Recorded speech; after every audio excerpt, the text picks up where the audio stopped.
Well, welcome back to another exciting week here at Psychthoughts. As always, you've missed the good parts because they happen before Elaine pushes record. We hope you like what we're doing here. We encourage you to like our channel, subscribe to our channel, follow us on all the social media, from Facebooks to Instagrams or whatever you're doing these days. You'll find us there. I'm one of your hosts, as always, Derrick Edwards, and I'm joined by my best friend and co-host. His name is Doug. How you doing, Doug? Doing great, doing fine. I got my tech paraphernalia on today, so thought I see that. You're living wings up a little bit. It's nice. Well, not really. I just came in from mowing, so I didn't have a chance to I didn't get a chance to really freshen myself up, so I kept my hat on. So I told them a behind the scenes. That is the official tech work shirt. Yes, the official tech work shirt. So absolutely. We have an intern, which means we don't have to pay her. Her name's Elaine. How you doing, Elaine? I'm doing good. I see you're wearing your Warlord beard oil shirt. You found it. I found my shirt. It was a good day. It was actually. I'll be able to sleep now. I was worried about that. Well, I was tore up about it. I found it. It was with my dress shirts. Who would have thunk it? I wouldn't have thunk it. You asked a question last week, Doug. You said, I wonder why we're not sponsored by Warlord Beard Oil. And I think it's because we promote them for free anyway. So there's that. Go to Warlord Beard Oil, buy us some beard oil. Tell them Psychthoughts sent you. They won't know what we're talking about. I can start. But it'll be fun. I'll start endorsing them. I've been using it for a long time. Maybe we do it the different way. So. Oh, me. If you've been following along the past couple of weeks, you know that we've been taking historical psychological studies, and we've been kind of breaking them down a little bit for you. We've had the Stanford Prison Experiment, Milgram's study of obedience, and today we're going to get into a fun study, which is affectionately known as the Bobo Doll study. And I will say, before I took psychology years ago, it was I didn't know what a Bobo doll was. I don't know. I'm born in '84. If you're out there and you're wondering, you might have won a bet. If you were born in '84 like me, then you called it like a sock'em bop'em doll. Like, you didn't call it a Bobo doll. I don't crap's a Bobo doll. What did you call it, Doug? I never really had. I always thought the Bobo came from the clown. Because, it had a picture of a clown on it. I always associate it with those little figurines you could get, those Weeble Wobbles. They kind of move wobble, around. but they won't fall down. Yeah, that's what I always thought about. I just thought that was the name of the clown. I just know it's something that you punch. Because when I have to explain it to students in class, I'm always like, it's something you punch and it comes back up. So so if you're out there and you're wondering what a Bobo doll is, it's an inflatable cylinder with usually a picture on it. Sometimes it's got a boxer on it. This case, it had a clown. And there's sand in the bottom, and when you punch it, it falls down and comes back up, mocking you the entire time. If you are in a fight with a Bobo doll, a knife will fix it. It won't come back up. We don't promote violence now. No, but we also, look, if you're a Bobo doll out there, sometimes it's good just to stay down because people can have enough from time to time. So, it's good to get back up when you get knocked down. Sometimes you don't need to get up again. But I get back up when I get knocked down. Bobo Doll Experiment. This is going to be from Albert Bandura. Bandura is going to give us a different type of learning. Those of you who are psychology buffs, maybe psychology students, you understand that there is classical conditioning and there's operant conditioning, and now you're going to learn that there's observational learning, observational association. Prior to the Bobo Doll Experiment by Bandura, it would have been thought that in order to learn something, you would have had to experience it. So you had to have firsthand association where that you would either receive a reinforcement or a punishment so that we would increase or decrease the likelihood of behavior. In fact, Freud would have suggested that if you wanted to get rid of some of these bad desires in your life, maybe like an over-sex drive or aggression, that you should have watched, like maybe like pornography. If you were to watch a lot of pornography, you would lower your sex drive. That if you were to watch a lot of violence, you would lower your violent drive. Spoiler alert: he was wrong. All right, he was way wrong about that. And yeah, I think video games like Grand Theft Auto show us that when kids see violence, they don't feel better. In fact, they often will try to mimic these behaviors. So Bandura wants to demonstrate observational learning, something that had been seen in apes when we're doing comparative psychology. In comparative psychology, we're taking animals and humans and comparing them. And apes will do this, monkeys will do this, primates will do this, and Bandura saw that people would do it, and I have evidence for it. Any Southeastern American male, my age or older, has at some point or another been either in a full Nelson or you've administered a full Nelson. But in no way, shape, or form did we just like take a class, right? It wasn't like half Nelson 101 followed by full Nelson 102.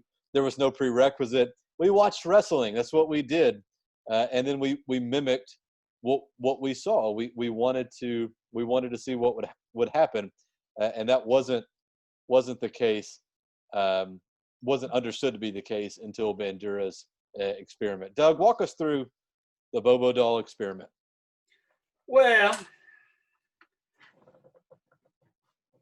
what happened was, in the original experiment, Bandura used children. And I'm going to shorten it down because the experiment is very elaborate. He let them watch videos of an adult in a playroom playing with toys. Then he had people reprimanding them. It was a very big thing, but the crutch of the whole experiment was that these adults would go into this room that had every kind of toy you could think of, from a truck, cars, a tetherball, a pop gun, all these things. And the kids would watch this video, and the adult would go in there and they would play various toys. And then when they got done, he would let the kids go into that room where they would go in and he would observe them. Then he noticed that he incorporated this Bobo doll in there. Now, it was in there when they just in there playing with the toys. But in one of the videos, the adult got the doll and beat the crap out of it. So look at here. I got visual aids today. So like, this is the Bobo doll, and then here's the adult, and then it's like beat down. Then when the kids got to go in there, they're like, ah, and everybody's like, holy crap! They watch violence, they get violence. But that wasn't the rest of it. The best of it is that they use boys and girls. Now, you can, on YouTube, research this, and you can see actual video of the experiment live. Not live, but when it was recorded. The girl was just as aggressive with the Bobo doll, but what bothered them the most is that they found new ways to be aggressive. The girl, there's a picture, I love it, I show in class. She has this mallet, and I don't know what toy you would have that there's a mallet, and she's like leaned back, smiling big as day, just beating the crap out of it. She dragged the doll over to the tether ball and hit it with the tether ball. The boy bothered them the most because even though the adult just beat the doll and threw it around, the boy picked up different objects, and at one point picked up the cap gun and was shooting it and then was hitting it with the cap gun. Oh, wow. And so that, that was kind of a start of, we started thinking about what we expose our children to and what they see. But Bandura's basically, I like the one where the girl takes the doll, the little Barbie doll, and just starts hitting the Bobo doll. Just whack away at it. But She's going to be such a good mother. The thing is that they forget that there are 4 key aspects that make you want to use observational learning. Okay? How much do you pay attention? How much did you watch? How much did you put it to memory? How much do you want to, how many times have you promised to replicate that? you know, and different things like that. You can go to any preschool and you can walk in and look at the kids and you can go, I have a ball, and stick it under your shirt. And every kid there will be like, that looks like fun. I've got to do that too. You know, so you kind of, I tell students all the time that I would have paid $20 to have heard a lecture on observational learning when I was growing up, because me and my cousin, his little brother, when he was 4, used to follow us around all the time. And we were eating Sunday dinner after church, and his whole family on the table, and his little brother knocked a glass of tea over, and just without thinking, just went, well, shit, just like that. And I tell it in class, I say, it's like everybody just died and just froze, and his mother lost her mind, yelling at him. I thought, she's going to kill him.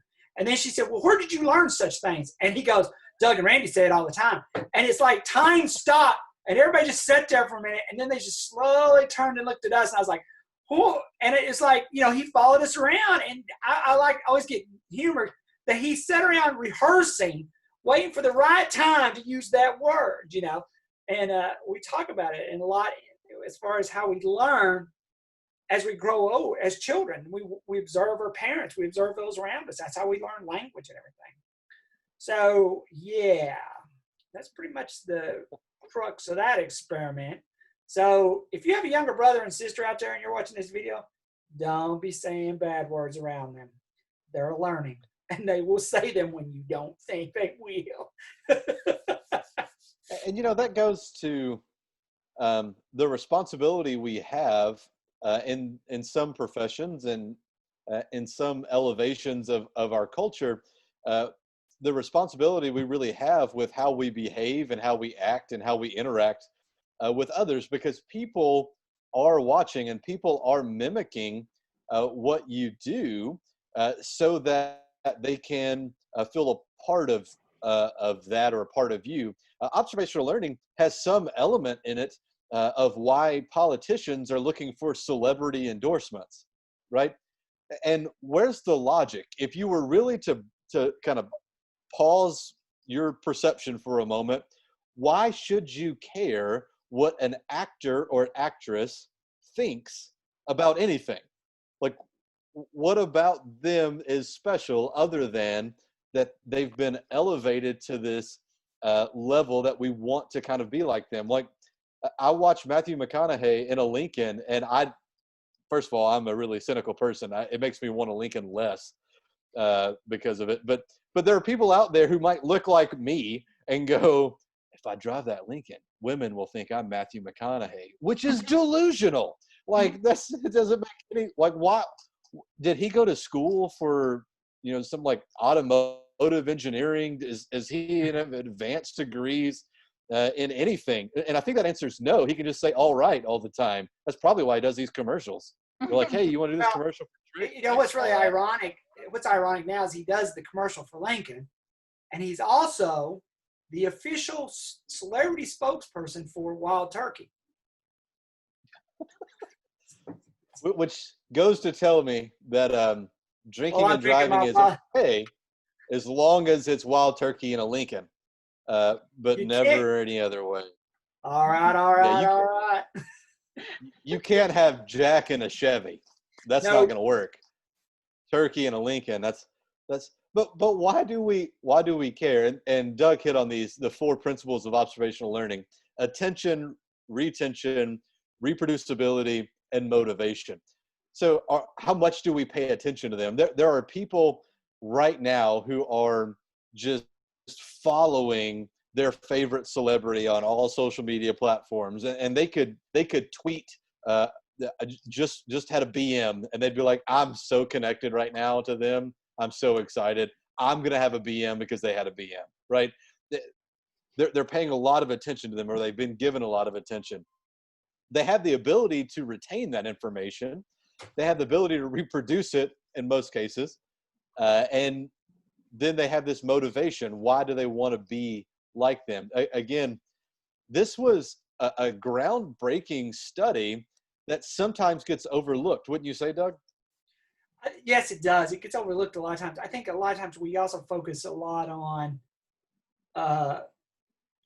we kind of use it to validate the ideal that we can watch hideous things and it'll make us do hideous things, but that's not necessarily true, because I was raised on the most ultra violent show as a child.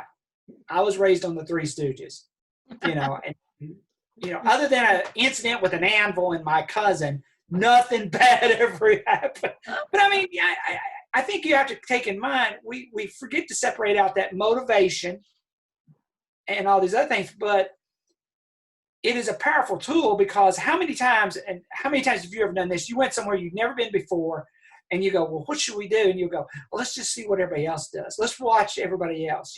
We use that a lot. I read somewhere one time that 65% of what we learn, we get from just watching other people, I mean, even in developmental, when we talk about play and all the different types of play, there is a type of play known as onlooker play, where the person just stands and watches other kids play. And that's them trying to go, okay, what are they playing here? What's the deal here?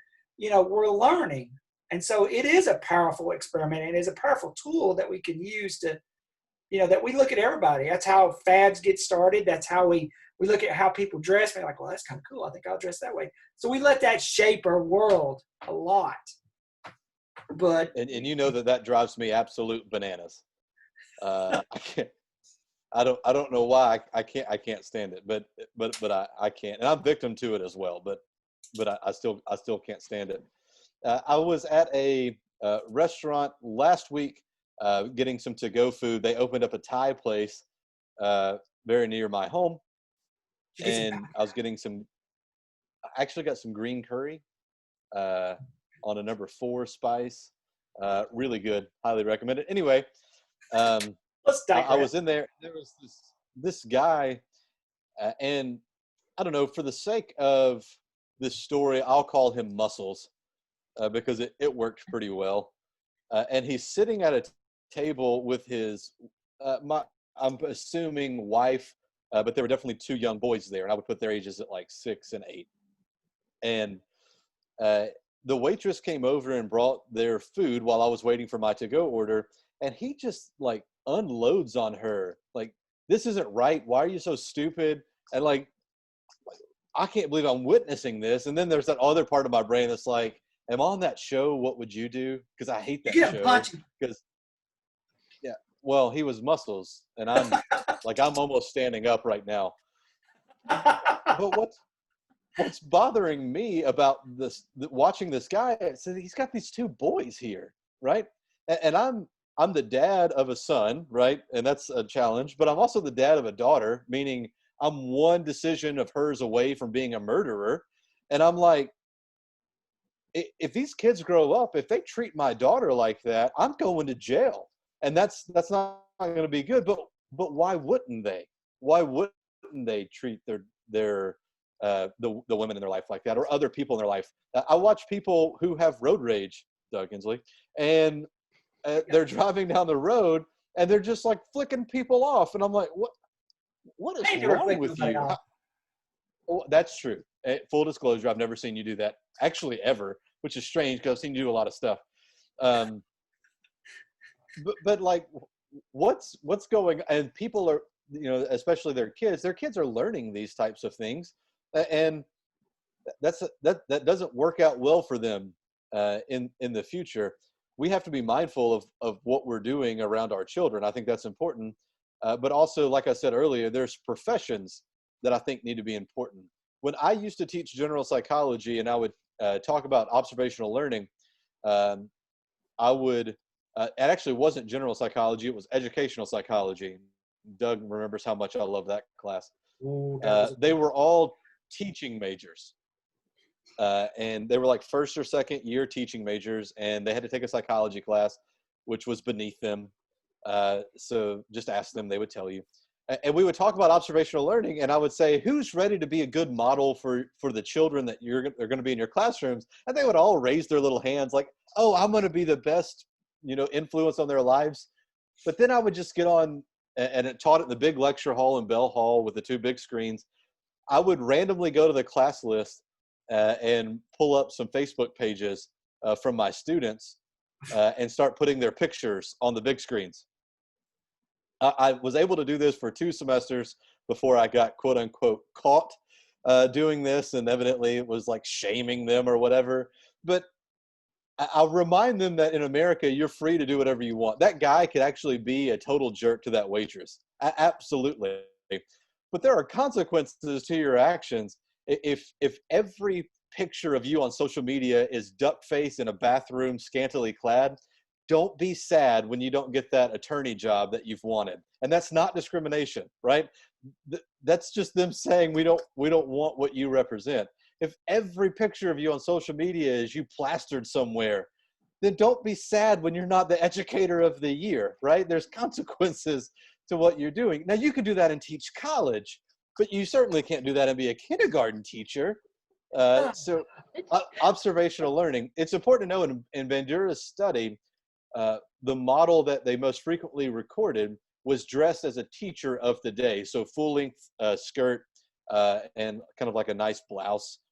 Because teachers have a lot of power in shaping behaviors of kids. Sorry, I was ranting.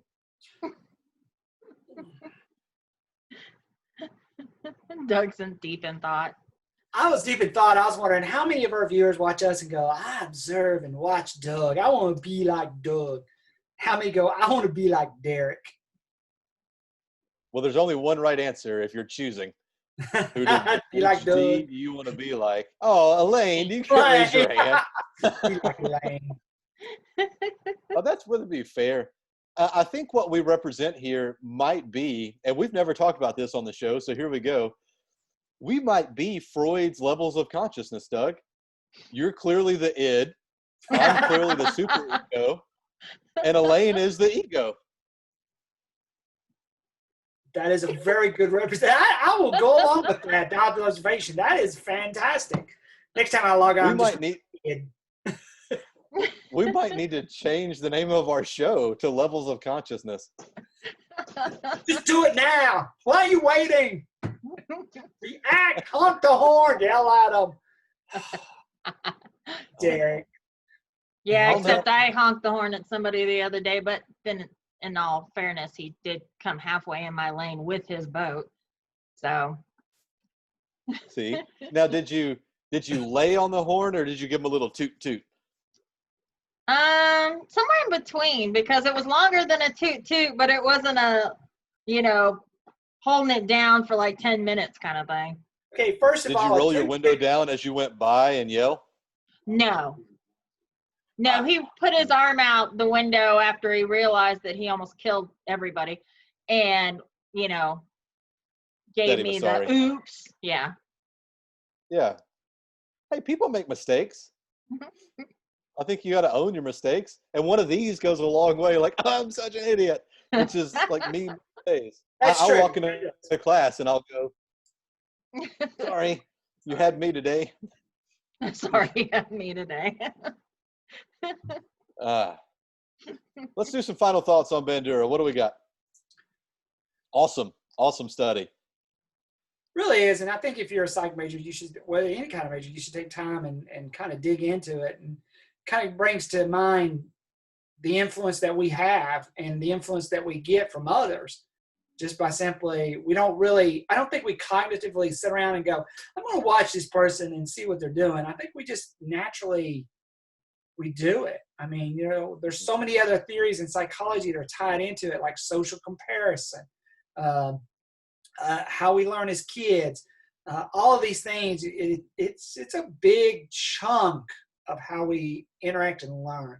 So it's worth some time. Which is interesting that it's such a large chunk because it was so diminished for so long. In behavioralism, they didn't look at observational learning. It's something that we might even go so far to say take for granted today, that we learn by watching. When Bandura is putting the study together, I mean, it's cutting edge, and really bringing our understanding of how people learn and behave into a whole new level. And I think one of the things that I love about it, it's 1961. It's the coolest thing about psychology is we do have our origins way back, in the time of Aristotle. But psychology as a science man, we're brand new, and we get to witness a lot of growth and the evolution of our science that continues to change. And I think that's really exciting. Bandura is one of those guys that you can put into your favorite search engine, and you can see in color videos of him giving lectures. Like, that's, to me, that's really neat. You don't see that in physics. It's usually a still picture with a caption because they've been dead for 100 years. But you can do that in psychology, and I think that's pretty neat. So, observational learning. You should let people see you watching Psychthoughts. They'll think more highly of you. And then if you're a celebrity and you want to give us an endorsement, you should realize we really don't care. Let me back up. I really don't care. I do. Doug does. Celebrity endorsement would be great. Who can we get? Well, I'll see what I can do. We need somebody that's on that level of psychological. That, once again, the id wants somebody to endorse us, so we get money. I don't even think that our guests who have appeared on Psychthoughts would endorse us at this point, but we'll work on that. We can get some celebrity endorsements from one Kazanis or Henniger. I bet we could get an endorsement from maybe. Well, I bet we could get one from out of the department. I bet we could. I bet we could. Give us some credence in the other sciences as well. That's right. Don't forget to like our channel, subscribe to us. We won't bother you. We don't sell your information. I don't think. YouTube might, but I don't know about anything about that. You can always reach out to us, psychthoughts@tentech.edu. That's psychthoughts@tentech.edu. We are on everything from Instagram to Facebook. I can't check any of it because I don't know our passwords, but Elaine is on it. We've probably sent something out once this year, and you probably liked it. And if you didn't, then you should have. Don't forget to join us every Wednesday where we'll drop new episodes. And until then, that's all I've got. What about y'all? Just do it. Nothing. Let's do it. Great. From the 3 levels of consciousness brought to you by Freud, we say, see you next week. See ya. Bye.